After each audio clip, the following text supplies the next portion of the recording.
The developmental anomalies affecting the dentine include dentinogenesis imperfecta, dentine dysplasia, regional odontodysplasia, and dentine hypocalcification. In this video, we talk about dentine dysplasia. So, dentine dysplasia is a developmental anomaly which is an autosomal dominant condition that affects the dentine. You see that the enamel is normal, but there is atypical dentine formation and abnormal pulpal morphology. You have two types of dentine dysplasia, that is type 1 and type 2. If the atypical dentine formation is seen in the root portion of the tooth, then it is called as type 1 or radicular dentine dysplasia. If it is seen in the crown, it is called as coronal or type 2 dentine dysplasia.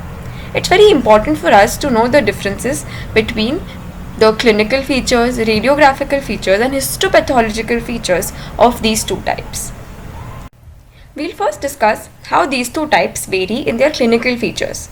So, the first point is that both the dentitions, that is your primary and permanent dentition, is affected in both these types.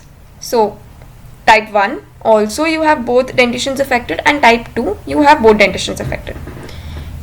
However, the atypical feature in the clinical features is only seen in the primary dentition, where you will see that there is yellow, brown or bluish grey opalescent appearance of the tooth. Otherwise, everything else is normal. In the permanent dentition for type 2, in the primary dentition for type 1, and in the permanent dentition for type 1.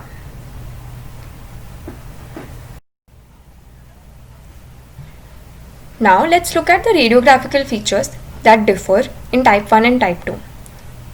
In the type 1, that is the radicular dentine dysplasia, the root portion is affected, and so the roots are short, blunt and conical. Apart from this, we also see periapical radiolucencies, which can represent either a granuloma, a cyst or an abscess. This is the main difference between type 1 and type 2, because in type 2 you do not see periapical radiolucencies. So these two are basically the similarities that you see in both the primary and the permanent dentition of the type 1 dentine dysplasia. Let's now look at the pulp chambers. So the pulp chambers and the root canals are completely obliterated in the primary dentition of type 1 and the primary dentition of type 2. We can see a crescent shaped pulpal remnant in the pulpal chamber in the type 1 category. But in the type 2 category, there is an abnormally large pulp chamber in the coronal portion, which is why this shape is called thistle tube appearance. Let's now discuss the differences between type 1 and type 2 histologically. So histologically, we see that the normal dentinal tubular formation appears to have been blocked, so that the new dentine that forms is around all these obstacles. This characteristic appearance is described as lava flowing around boulders. Electron microscope studies suggested that this pattern of cascades of dentine results from repetitive attempts to form root structure. In the type 2 or the coronal dentine dysplasia, we see that the deciduous dentition will have normal coronal dentine, while amorphous and atubular dentine is seen in the radicular portion. In the permanent dentition of type 2 variant, we see that the coronal dentine is again normal, but the pulp has multiple pulp stones or denticles.